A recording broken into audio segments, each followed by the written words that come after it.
Bismillahirrahmanirrahim. Assalamualaikum warahmatullahi wabarakatuh.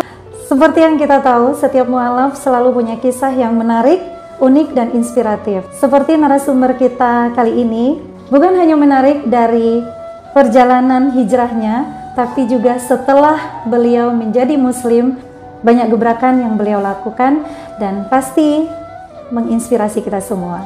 Nah, penasaran kan?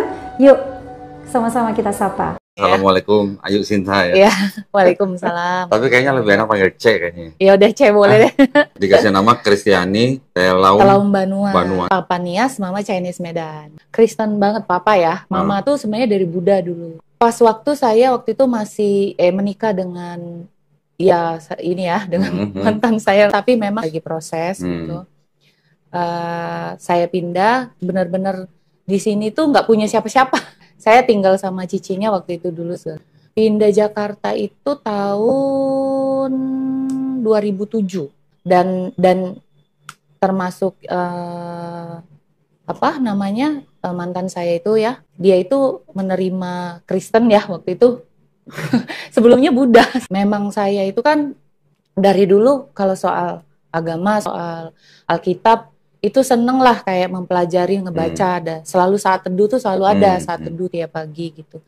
Ya, kan ada istilahnya tuh 4M, menyelidiki ya kan, gitu kan, membaca ya kan, menyelidiki, meneliti, melakukan gitu kan, yang kayak gitu kalau dulu ya waktu pada saat itu. Sebenarnya memang dari dulu waktu masih kecil ya ada pertanyaan-pertanyaan karena di dalam Alkitab itu ada hal-hal yang menurut aku tuh kayak ada kontradiktif. Cuman karena iman itu sudah lahir dari lahir gitu ya. Papa itu sebenarnya dia bukan pendeta juga, dulu juga sebenarnya bukan Kristen yang benar-benar menjalani kekristenan ya maksudnya. Pada saat itu ya Kristen aja. Mama pun masih menikah secara Kristen tapi masih Buddha gitu, masih sembahyang, pegang hio gitu-gitulah. Even kita waktu masih sampai SD, SMP itu masih pegang hio dulu. Kalau di rumah enggak. Karena kan memang papa sekalipun dia ibarat kata Kristennya KTP, tapi orang Nias itu memang benar-benar kental Kristennya gitu.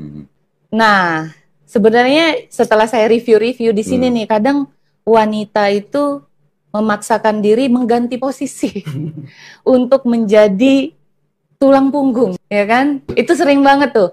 Dan akhirnya ketika wanita menjadi tulang punggung, mulai nih karakter cowoknya muncul, merasa dominan gitu kan.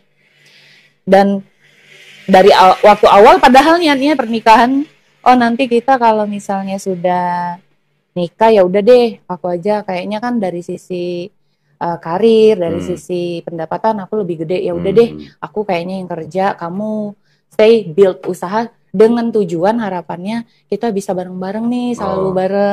Tapi beriring berjalannya waktu aku nggak lihat apapun gitu loh. Dan yang tambah sering itu malah ribut gitu. Tapi banyak aku tetap ke gereja gitu kan. Maksudnya bahkan even sempat jadi song leader, singer, sampai dipercaya jadi pembina, bendahara juga di gereja gitu. Sebenarnya kalau waktu aku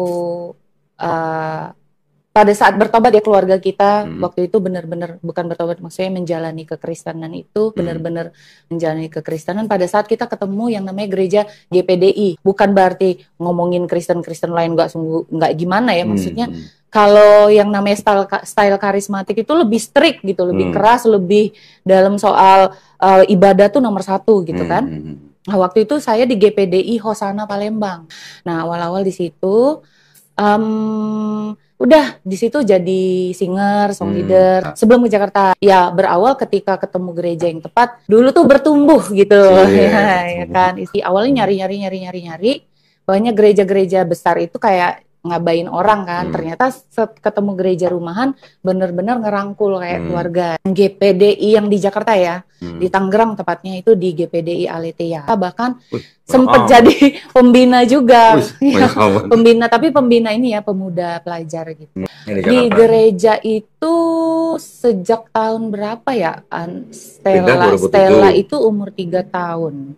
Aku nikah 10, umur 3, berarti 2002, 2013 ya, 2013, 2012, 2013 lah. Waktu itu di situ sampai di 2022. Karena memang sudah terbentuk kan kasih itu, meskipun bukan berarti maksudnya saya hidup wah kudus dan sempurna sekali ya, maksudnya banyak juga kesalahan yang saya lakukan, tapi buat saya jadi berkat, buat saya nolong orang itu hal utama pada saat saya dulu masih di Kristen. Ternyata ketika saya mempelajari Muslim pun, ya kita kalau nggak hidup buat orang lain juga percuma gitu, ujung-ujungnya gitu kan, nggak akan diterima juga sama Allah. Nah awalnya karena kemelut rumah tangga sih sebenarnya, kan ribut segala macam, kemelut. Jadi kadang-kadang tuh beribadah nih, tapi kok kelakuan gue begini, tertuduh terus kan. Tapi tetap memaksakan diri untuk hidup, gue harus kudus gitu. Nah ketemu sama orang-orang yang alhamdulillah dari dulu tuh sebenarnya aku kalau debat sama maaf dengan Muslim tuh, saya pacaran sama Muslim beberapa kali. Waktu itu sempat yang pertama malah namanya Ki Agus. Tapi tetap nggak bisa meruntuhkan iman aku gitu. Sampai malah pernah Muslim yang satu lagi sampai bawa ke rumah malah mau jadi Kristen. Sudah ikut kegiatan malah. Nah sampai even yang mantan suami saya juga kan ini, meskipun masih proses ya, tapi buat saya kan kalau semenjak saya syahadat di 2012 kemarin, 2022, tepatnya tanggal 26 bulan 12 tahun 22, ya itu nggak akan aku lupain. Yang saya ketahuin, saya kan cari Mu'alaf Center Indonesia, cari sendiri tuh waktu itu. Nah, intinya saya sebenarnya sudah berpisah sebenarnya. Ya, dari situ saya yakin bahwa sebenarnya secara agama saya sudah nggak gitu. Meskipun secara hukum sedang masih proses ya gitu. Yang namanya kepercayaan itu, mau digembar-gemborin, ya aku yakin ketika aku sudah la ilaha illallah Muhammad Rasulullah, ya aku udah syahadat. Waktu itu aku udah memutuskan itu. Waktu itu waktu itu ketemu sama temen di Ancol. Waktu itu kita ada acara di Ancol, jadi aku berani bersyahadat di situ. Nggak di masjid karena habis diskusi bincang-bincang, akhirnya aku memutuskan. Tapi aku sudah sempet ke Istiqlal waktu itu mau belajar sholat, tapi di balik ini aku masih ada salib di dalam kalung, karena aku pas waktu aku mencari tahu awal-awal kan debat nih, awal-awal dulu ya saya cerita, awal-awal saya diskusi, bahkan saya ketemu teman saya yang dia itu seneng nih diskusi dialog gitu, diskusi soal agama gitu kan. Nah teman aku itu ngobrol, dia ngomong bahwa ada temennya katanya itu dia masuk Muslim dari Kristen, orang Batak katanya gitu kan. Aku sempet ketawa di dalam hati sih. Pasti abal-abal, dia nggak ngerti, dia nggak punya pegangan yang pasti gitu kan. Terus akhirnya pas diskusi saya terus debat sama dia nih, lama-lama tuh mengerucut ke Trinitas. Awal-awal itu tuh yang dia tanya tuh, sebenarnya Kristus tuh apa sih? Ya dia awalnya tuh kayak gitu, ya Kristus itu juru selamat. Akhirnya saya jelasin tentang apa artinya Yesus gitu loh. Yesus itu kan kalau di Kristen dulu tidak ada jalan menuju Bapa kalau tidak melalui aku. Terus habis itu ya aku jelasin bahwa manusia itu nggak ada yang bisa terlepas dari dosa. Even pada waktu Adam berdosa itu manusia itu udah berdosa. Nah itu yang saya yakini pada saat dulu kan, makanya saya yakin banget bahwa memang jalan keselamatan ya cuman Yesus pada saat itu gitu. Mulai nih dia debat lah, kalau emang pertama gini, masa Tuhan 3 dia bilang, terus Bapa itu siapa? Sebenarnya kan di dalam hati aku udah nanya, aku udah bertanya-tanya, kenapa ya Yesus harus berdoa kepada Bapa? Kenapa ada Eli lama sabaktani gitu kan? Balik lagi, enggak lah, memang karena belum paham, belum ngerti banget. Aku berusaha kayak gitu, dan aku berusaha memperdalam terus iman aku di Kristen, kepercayaan aku, pengetahuan aku berusaha terus tuh untuk supaya bisa debat sama teman aku gitu, dan mengkristenkan dia gitu kan, supaya dia bisa terima. Karena kan kalau di Kristen dulu, kalau kita berbuah, itu kan buahnya ketika kita bisa membawa orang percaya Yesus, itu kan buah, kita berbuah gitu loh.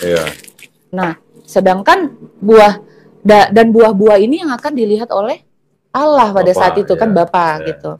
Nah itu yang saya yakini kan pada saat itu. Debat, tapi masih manis nih orang. Maksudnya gaya ngomongnya masih baik-baik gitu kan debatnya gitu. teman-teman ini Mas. Nah, terus ketika saya mulai berdebat sama dia selalu bilang, akhirnya kan saya jadi penasaran, bukan ragu. Saya awalnya tuh penasaran, pengen cari tahu terus, jadinya makin cari tahu. Nah, terakhir dia udah ngomong, "Lu terima emang?" Aku pikir diem aja, tapi aku nggak terima kan. Akhirnya, wah, ketika aku dapet ilham, aku ngomong lagi nih, gitu kan. Aku ngomong lagi, maksudnya aku cecer dia lagi bahwa enggak, pokoknya kenapa yang namanya kenapa ada Allah Bapa, Allah Anak, Allah Roh Kudus? Karena Tuhan itu adil dan juga Tuhan itu penuh kasih gitu. Terus Tuhan itu harus menjadi manusia untuk menunjukkan kasihnya, dan dia harus menjadi manusia untuk menunjukkan keadilannya. Tuhan kan sudah buat ini ketentuan bahwa kalau berdosa harus mati. Bahwa Yesus mati buat manusia karena kasih, dan Bapa itu adil. Bapa itu memang megang kata-katanya. Ibarat saya sampai ngomong, masa Tuhan ngejilat di ludahnya lagi, dia sudah buat hukuman, terus diganti hukumannya. Sampai aku ngomong gitu loh. Karena dia kan sudah mulai ngomong gitu, aku juga ngomong gitu dong.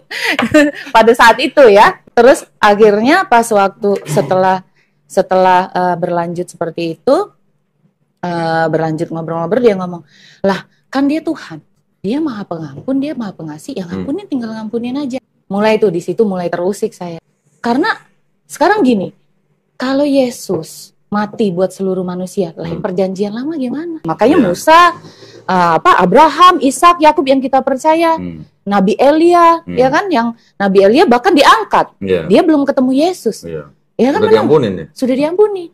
Lah kenapa harus ada Yesus? Jadi semakin ke situ kan saya mikir juga gitu loh. Intinya kalau memang seandainya Allah mau mengampuni, ya mengampuni aja. Karena ternyata di Muslim, lu punya dosa, lu akan tetap akan dihisap kan nantinya gitu. Yang itu yang orang Kristen nggak tahu.